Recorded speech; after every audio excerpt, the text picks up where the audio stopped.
Welcome to the 1660s, a period of power dressing and excess where even the most basic of garments, a gentleman's shirt, is bedecked, beruffled, over the top. Sound like fun?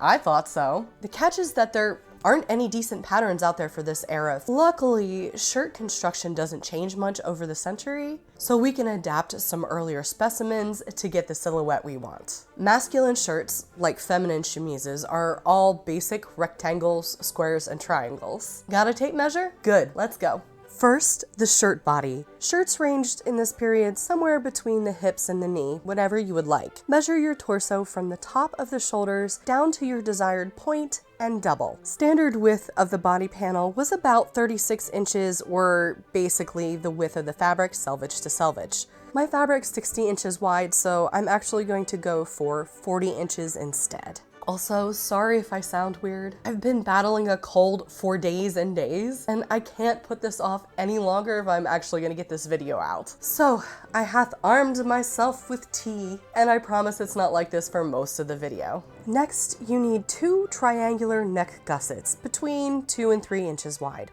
I'm opting for 3.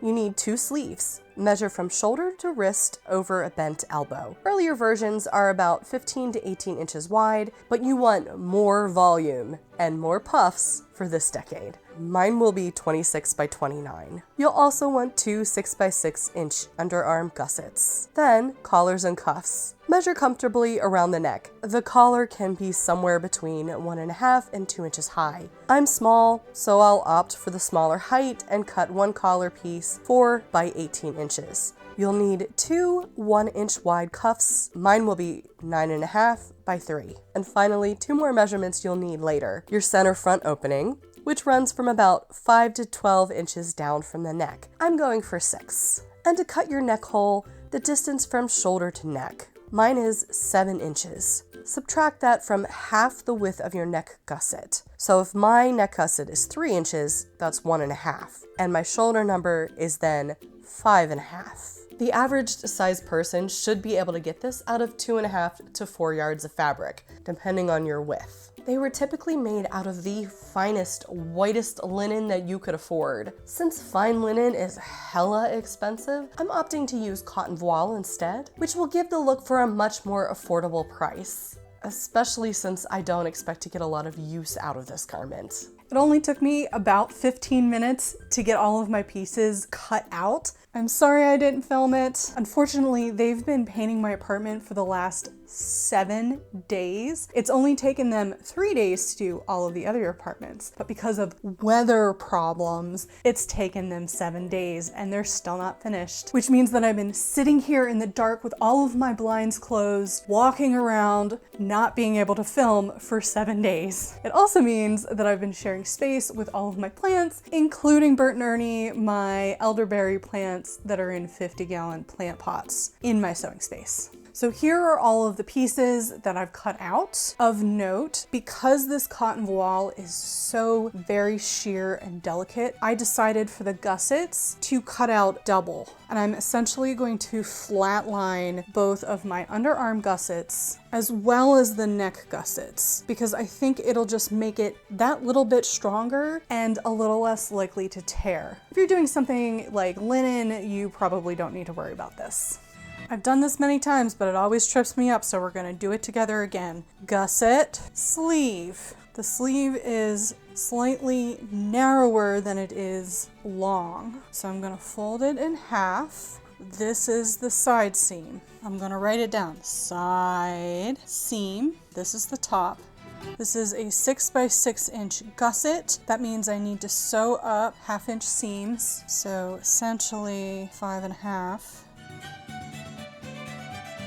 This is the selvage, so I want this one to be slightly lower because this side won't fray as much. And we're gonna sew the side seam from this marked point down. Then the gusset is gonna get placed in here. It always makes a diamond, not a square. So it's gonna get placed in. So this seam will get seamed this way, and this seam will get seamed this way. So that when you open it up, it makes the armhole bigger, not smaller. If you want an open cuff with a button, then obviously you'd want to leave a portion of this open at the wrist. I'm not going to do that because I measured enough around the width of my hand so that I can get it in and out. Here's our sewn gusset. The only tricky part of hand felling is getting the gusset join neat. See how this one side folds over the other and follows the sleeve seam all the way down? This one goes on top. So tuck the other side under first, seam it, and then the other one will neatly cover the join. And now I present to you a sleeve.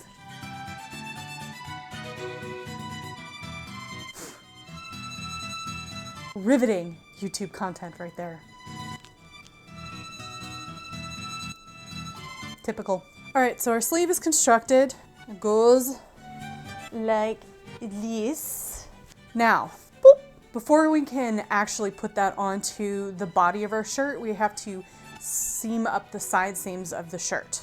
This is where it differs slightly from the feminine version, the shifter chemise, because the shirts are left open, like right below the hips down to the edge. I don't have an exact number like how long the slit should be. One of the resources I was looking at said it should be 12 inches below the point of the gusset, but we haven't put the gusset in yet, and I don't exactly know where the gusset is supposed to go yet. We're gonna figure that out after this. So we're just gonna guesstimate. Very, very scientific method in which we figure out how long the slit's gonna be. You ready? Hold it up to the shoulders, make sure the mic's not covered, and hips are here. So we'll go opening here. So I'm guessing that's about, I don't know, 11 inches, 10 inches? 10 inches exactly.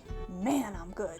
Enter 1690s black pirate shirt. I made this shirt in a video a few years ago, and I love it and wear it a lot. But the arm side is a bit tight. So we'll use this as a base measurement and make sure our arm side is a little bit bigger this time. So that's 11 inches. We'll mark ours at 12 this time around. On the other side of the shirt, you'll want to mark your bottom opening. For me, that's the perfect 10 inches. Between those two marks, and only between those two marks, we'll flat fell the side seam. The slit, for lack of a better term, will get roll hemmed.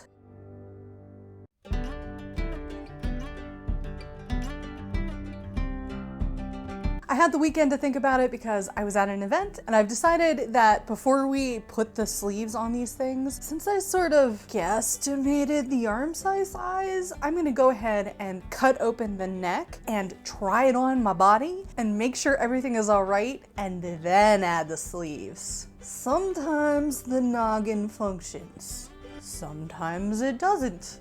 Here's the center mark. Measure in from each edge your shoulder measurement you calculated earlier. Then measure down the length of your center front opening, the distance you calculated earlier, and mark. Alternatively, you can opt to cut the front and back in two pieces instead of slicing it open like this, with the added bonus of A, using less fabric, and B, not having to deal with the neck gussets down the road.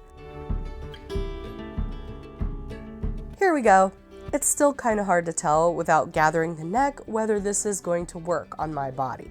One thing for certain, arm side, still a little short, so let's take care of that. Using the chaos method, which is definitely on brand for yours truly. Here's the mark for the base of the sleeve. Measure down the length of the gusset and rip out all the careful stitching to that point. Sigh. Onto the neck slit. You'll want to finely hem stitch this opening closed. Turn under on the wrong side, tapering down to almost nothing right near the cut. Note that any seam like this where you've cut into the fabric is always going to be a weak point. You can add a little gusset here if you'd like. I'm opting to sew a little bar tack above the tip of the opening, which seems like a lot less work if you ask me. After making the initial bar, you might like to make some buttonhole stitches around it just to strengthen that thread a little bit.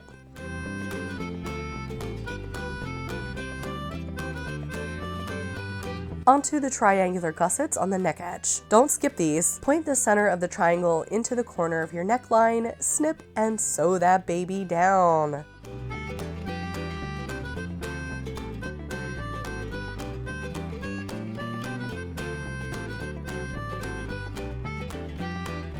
Okay, friends, we've got 2 cute little neck gussets. Woohoo! I think I did that right. Now that we've got the scary could rip at any moment seams taken care of, we can sort of finish up the neckline and then finally lay in the sleeves. Now this isn't the order of any of the instructions that I've found have suggested. They want you to lay in the sleeves first, but I really just want to be able to pin the sleeves in and test them and make sure they're right before I sew them in, and I really can't get a good idea of how it's going to fit me until everything else is finished. But that's okay. So let's deal with the neckline. First order of business, basting.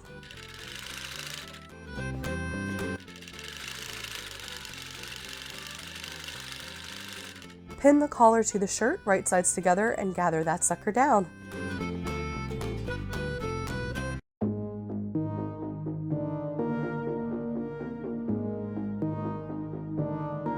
Once it's stitched, you'll want to flip up the collar, fold it, and hem down on the inside, encasing all those pesky raw edges.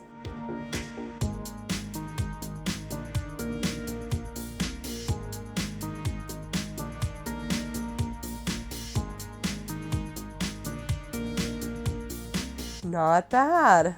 Now onto the sleeves. Oh, and I also hemmed the bottom. Run gathering stitches along the top of the sleeve. I stopped about 5 inches away from the gusset. Now we can set in this sleeve how we set in most sleeves on this channel. Sleeve and shirt right sides together, pinning the gusset corner first and working your way up the sides. That's right, I put in a gusset without screwing up the first time. Fantastical follies first. Pin all the way up to the gathering marks and then gather the sleeve cap to fit. I'm so excited about this project, y'all, and especially that I get to share it with you. We're building an entire 1660s masculine look from the skin out. I'm calling it the 1660s Peacock. And the entire look, this entire era for masculine wear has never before been done on YouTube, which feels like so much fun. So if you're interested in watching that, you know what to do.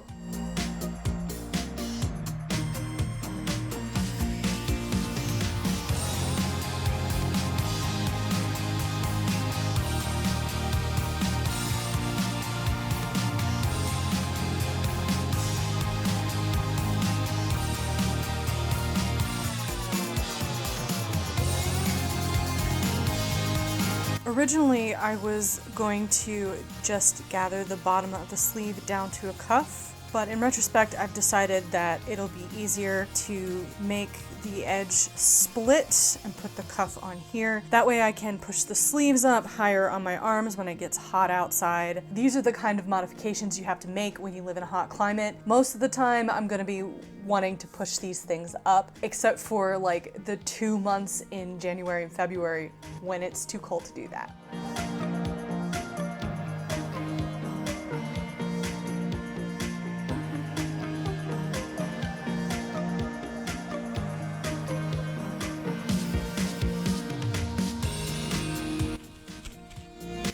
Houston, we've got a problem. They need to be long, but not this long. I mean, all I want to do is like the thriller dance. I don't know why. I feel like one of those flappy things that are at all of the weird tech stores outside that flap in the wind. It's ridiculous. I've taken 2 days to ruminate about this and figure out what I did wrong, because I did do something wrong. Originally, I thought it was the length of the sleeve itself, but the length of the sleeve is actually almost exactly the same as the length of my Italian camicia that I made earlier this year. So I think it's the length of the shoulder. It is way too far down. I was afraid to cut into this any more than I did. The instructions I was going off of were suggesting somewhere around the 8-inch mark for the shoulder length. I knew that was going to be too long because I am a petite feminine person and this is made for a probably not petite masculine person. The only way to fix it properly would be to take all of this out, cut in, redo everything, and I cannot mentally do that. So we're going to take a little bit of a cheat from the 18th century, pull this up in pleats here to bring the shoulder up to where it needs to be. The sleeve becomes a little bit more manageable.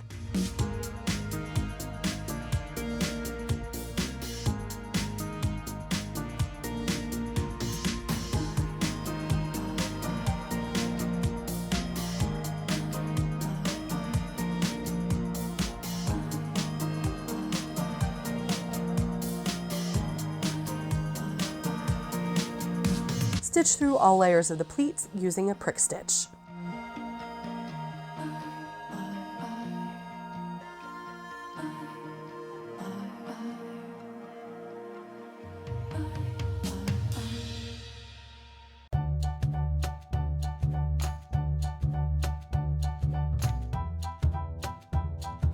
Voila!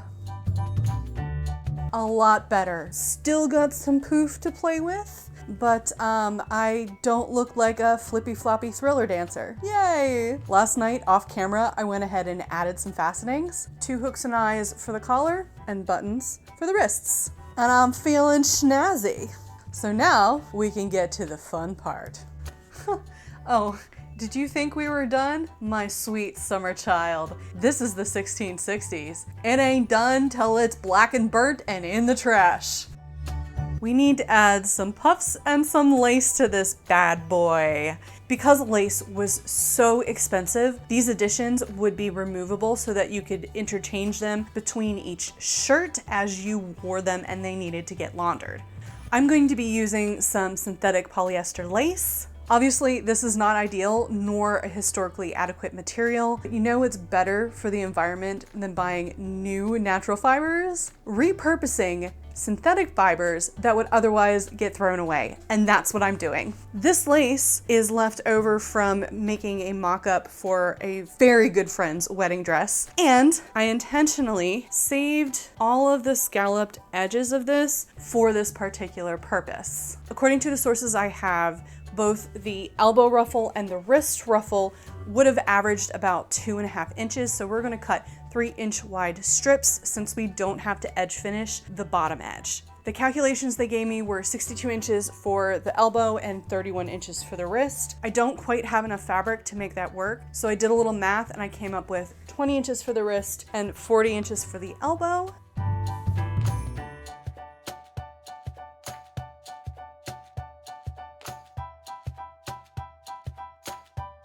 Wrist frills will be done in the historical method, just like we did with the sleeve to the cuff.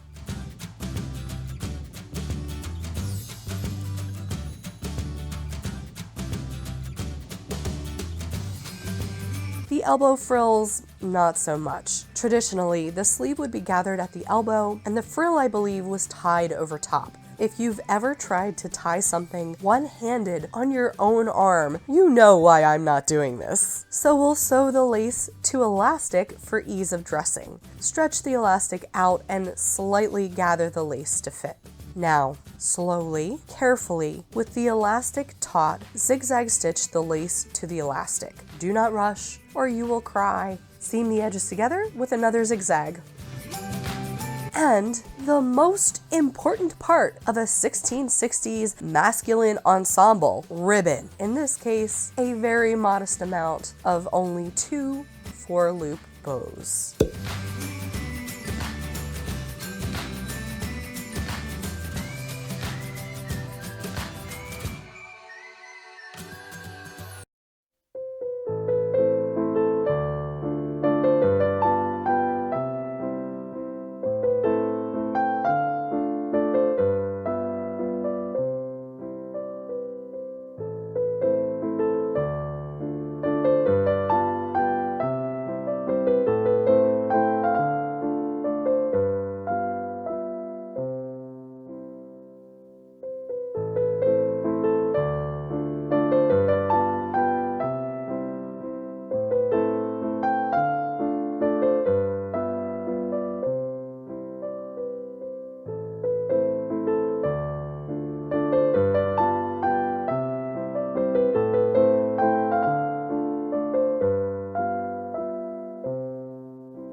Thanks to all of my supporters over on Ko-fi for help keeping this channel running, especially for this experimental and not necessarily useful project, which definitely would not have happened without you. I've linked below if you have the means to contribute or, as always, say hello in the comments. And if you would like to watch more 17th century content, why not check out this video here on the screen. Thanks for watching. I love y'all, and I'll catch you in my next video.